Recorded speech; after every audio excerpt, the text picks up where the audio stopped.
नमस्कार दर्शक बंधु स्वागत कर सिद्धांत टीवी आउर एक नूतन वीडियो को आपण मानकु दर्शक बंधु आपण मैंने केमती अच्छा जगन्नाथ महाप्रभु आपन को घंट घोड़ी रखि था ये प्रभु पाद तले मोर प्रार्थना। मो प्रिय दर्शक बंधु वीडियो देखा पूर्व प्लीज चैनल को सब्सक्राइब करनी धन्यवाद।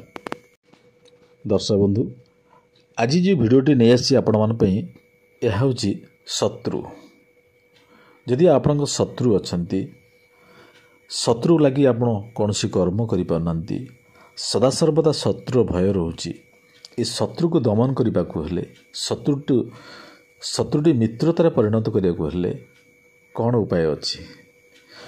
दर्शक बंधु मु सब चेष्टा कर कि कौन सी अर्थर आवश्यक न थाई किभली भागे आपणकर समस्या समाधान हम किभली भावे आपणकर ये जो शत्रु भय हो बा अन्यान्य जेकोसी आपणकर सिद्धि प्राप्त होता है अर्थर बिना अर्थर किभली हम सब मु चेष्टा कर आज वीडियो मध्य से सामान्य कथार सामान्य क्रियाटी आपणकर निश्चित भाव में शत्रु आपण मित्रता परिणत हम शत्रु आपण को भूल मागिब शत्रु तार निजर भूल बुझीपर ये वीडियो दर्शक बंधु सब मैं कही आसी अनेक समय मुझे नहीं न थाई गोटे कथा न कहीकि सीधा आपणकर जहाँ चाहूँगी से कथाटी कही थाए तेणु आ विषय किसी न कह पूर्व आपन को ये जो व्यवस्थाटी यह कौन क्रियाटे कले आपण शत्रु दमन हम चलतु जानिबा। दर्शक बंधु आपण तीनिटी उपाय बिना अर्थरे तीनिटी उपाय आपण यही कामटी करें आपण जो भय रोजे सदासर्वदा शत्रु से शत्रु किभली भाव आप मित्र हम सांग हो तार से निजर भूल बुझीपर आपण प्रति भय किसी रही सी आपण को भल पाइब तीनिटी उपाय मात्र। दर्शक बंधु प्रथम उपायटी है आपण शौचालय जाउछंती बा लैट्रिन जाउछंती आपण पदा को जातु किंबा आपण शौचालय जातु किंबा आपण निजर घर लैट्रिन जाउछंती ये जीवा समय कौन करेंगे ना आपण घरे जो काठ जलुची यदि आपण काठ जला नहीं घरे गैस रे व्यवहार करछंती तेणु बाहरु आपण गोटे अंगार खंडे नियंतु अंगार जानी पाइले जहाँ काठर अंश गोटे ये काठटा पोड़ीगला पर जो कला होते से अंगार से अंगार नियंतु अंगार नहीं गले जोठार आपण शौचालय करुछंती से जो फ्लोर बा जो चट्टाण अच्छी से चट्टाण रे आपणकर शत्रु नामटी लिखि दियंतु जहाँ ए टू जेड भितर आप जहाँ नाटी अच्छी से नाटी आपण लिखि दियंतु लिखिदे लिखि सारापर आपणकर जोता आप पिंधे चप्पल पिंधे से चप्पल जो पिंधती बाम गोड़ मन रखु चट्टाण नाटी लिखिदे बाम गोड़े 3 थर गोईठा मारतु 3 थर गोईठा मारिया भितर आपण शत्रुर नाम धरिकी गोईठा मारतु कहतु हे शत्रु तू तोर भूल बुझी जा एवं मित्रतार परिणत करे नचेत यह कहतु हे शत्रु तू तो भूल मते मागे शत्रु मते तू भूल मागे बा शत्रु एक भल संपर्क हो जाऊ आपण जहाँ कहिबे से ही हम आपण करके देखंतु सरल उपायटी निश्चित भाव में मनर एक 100% भाविकी करंतु देखिए ये छोटिया कथाटी आपण किभली भावे मात्र 4 दिन भितर सफल हम 4 दिन भितर आप सफल हम यह करके देखंतु।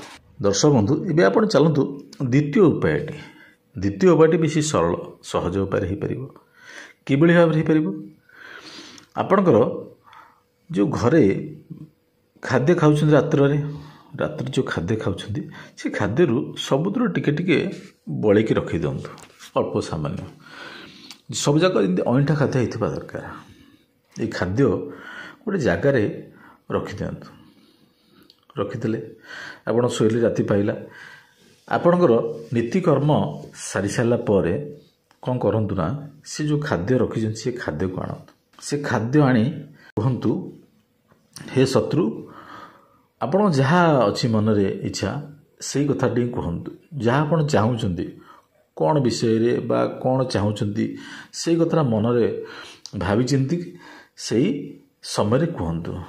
କହି କ'ଣ କରିବେ, ଆପଣ ସେ ଖାଦ୍ୟଠୁ ନେଇଯିବେ। ଦେଖିବେ ଯେଉଁଠି 4 ଛକ ଅଛି, 3 ଛକ କିମ୍ବା 4 ଛକ, 2 ଛକ ହେବ ନାହିଁ, ଆପଣଙ୍କର 3 ଛକ କିମ୍ବା 4 ଛକ।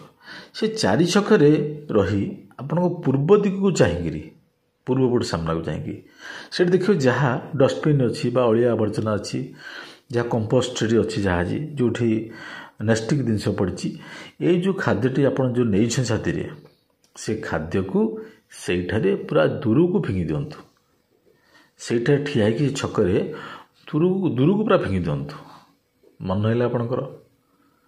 ପୂର୍ବ ଦିଗକୁ ଚାହିଁକି 4 ଛକରେ କିମ୍ବା 3 ଛକରେ ସେ ଖାଦ୍ୟକୁ ନେଇ ଆପଣ ସେ ଡାହାଣ ପଟର କି ବାମ ପଟର ପୂର୍ବ ଦିଗ ଡଷ୍ଟବିନ୍କୁ ଫିଙ୍ଗି ଦିଅନ୍ତୁ ଖାଦ୍ୟଟିକୁ। କରିଦେଇକି ଆପଣ ଆସନ୍ତୁ ଘରକୁ। ପୁଣି ଆପଣ ପରିଷ୍କାର ପରିଚ୍ଛନ୍ନ ଘରକୁ ଯାଆନ୍ତୁ। ଦେଖିବେ ଅତି ସରଳ ଉପାୟରେ ନିଶ୍ଚିନ୍ତ ଆପଣ କାର୍ଯ୍ୟ ସିଦ୍ଧି ହେବ।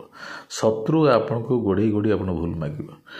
ଶତ୍ରୁ ଆପଣଙ୍କୁ ଆଖି ଉଠିକି ଅନେଇ ପାରିବନି। ଏଇଟା ଆପଣ ଦେଖିବାକୁ, ଏହା ଆପଣ ପରୀକ୍ଷିତ, ଆପଣ ନିଜେ ପରୀକ୍ଷା କରି ଦେଖନ୍ତୁ। ଏବେ ଆମେ ଜାଣିବା ଶେଷ ଉପାୟଟି କ'ଣ ଅଛି। ତୃତୀୟ 3ଟି ଉପାୟ, ଲାଷ୍ଟ ଉପାୟଟି ହେଉଛି ଆପଣ ଗୋଟେ ଧଳା କାଗଜ ନିଅନ୍ତୁ, ପ୍ଲେନ୍ କାଗଜଟି। କିନ୍ତୁ ଏଇ ଯେଉଁ କାର୍ଯ୍ୟଟି କରିବେ କେବଳ ଶନିବାର କରିବେ, ମନେ ରଖନ୍ତୁ। ଶନିବାର ଦିନ କାର୍ଯ୍ୟଟି କରିବେ। ଧଳା କାଗଜଟି ନିଅନ୍ତୁ, ଧଳା କାଗଜରେ ଶତ୍ରୁର ନାମଟି ଲେଖିଦିଅନ୍ତୁ। କଳା ପେନ୍ରେ ଲେଖିବେ, ମନେ ରଖନ୍ତୁ। କଳା ପେନ୍ରେ ଶତ୍ରୁ ନାମଟି ଲେଖିଦିଅନ୍ତୁ। ଲେଖିକି ତାକୁ ଚଉତି ଦିଅନ୍ତୁ, 4 ଭାଗ କରିଦିଅନ୍ତୁ। ମନେ ରହିଲା। କଳା ପେନ୍ରେ ଶତ୍ରୁ ନାମ ଲେଖି ଶନିବାର ଦିନ ସେ କାଗଜଟିକୁ ଚଉତି ଦିଅନ୍ତୁ। କାଗଜଟି ଆପଣ ଫୋଲ୍ଡ କରିଦେଲେ। ଆପଣଙ୍କର ବାମ ଗୋଡ଼ର ଚପଲ, ମନେ ରଖନ୍ତୁ, ବାମ ଗୋଡ଼ର ଚପଲ ଡାହାଣ ହାତରେ ଧରି ଆପଣ 7 ଥର ସେଠି ବାଡ଼ାନ୍ତୁ। 7 ଥର ସେ ଯେଉଁ ଫୋଲ୍ଡ କରିଥିବା କାଗଜକୁ ଆପଣ ପିଟନ୍ତୁ। ପିଟିକି ସେହି ସମୟରେ କୁହନ୍ତୁ, ହେ ଶତ୍ରୁ, ତୁ ତୋର ଭୁଲ ବୁଝିଯା, ମୋତେ କ୍ଷମା ମାଗେ, ନହେଲେ ଶତ୍ରୁତାରୁ ମିତ୍ରତାରେ ପରିଣତ ହଉ। ଆଉ ତା ଭିତରେ ଆପଣ ଯାହା ଇଚ୍ଛା ଅଛି ସେଇ କଥାଟି କୁହନ୍ତୁ। କହିକି ଏ କାଗଜଟିକୁ ନେଇଯିବାକୁ, ଆକୁ ଚିରିକି ବା ନ ଚିରିକି ସେମିତିକା ଆପଣ ଗୋଟେ ଡଷ୍ଟବିନ୍କି ଫିଙ୍ଗି ଦିଅନ୍ତୁ, ବା କମ୍ପୋଷ୍ଟ ଯେଉଁଠି ମଇଳା ଗଦା ଅଛି ସେଇ ଜାଗାରେ ଫିଙ୍ଗି ଦିଅନ୍ତୁ। ଦେଖିବେ ଆପଣଙ୍କ କାର୍ଯ୍ୟ ନିଶ୍ଚିନ୍ତ ଭାବରେ ସିଦ୍ଧି ହେବ। ସରଳ ଉପାୟଟି, କୌଣସି ଅର୍ଥର ଆବଶ୍ୟକ ନାହିଁ ବା କୌଣସି ଅଧିକ ଚିନ୍ତା କରିବାକୁ, ଏତେ ଟେନସନ୍ ହେବା କିଛି ଆବଶ୍ୟକ ନାହିଁ। ଏହି ଉପାୟରେ ଆପଣଙ୍କ ଶତ୍ରୁ ମିତ୍ରତାରେ ପରିଣତ ହେବ। ଶତ୍ରୁ ଆପଣଙ୍କୁ ଗୋଡ଼ ଧରିକି ଭୁଲ ମାଗିବ। ମୋ ପ୍ରିୟ ଦର୍ଶକ ବନ୍ଧୁ, ଯଦି ଭିଡ଼ିଓଟି ଭଲ ଲାଗିଥିବ ନିଶ୍ଚିନ୍ତ ଭାବରେ ଆପଣ ସେୟାର କରିବାକୁ, ଲାଇକ୍ କରିବାକୁ ଆଦୌ ଭୁଲିବେ ନାହିଁ। ସବସ୍କ୍ରାଇବ୍ ତ ନିଶ୍ଚିନ୍ତ ଗୋଟେ କରିବେ। ଧନ୍ୟବାଦ।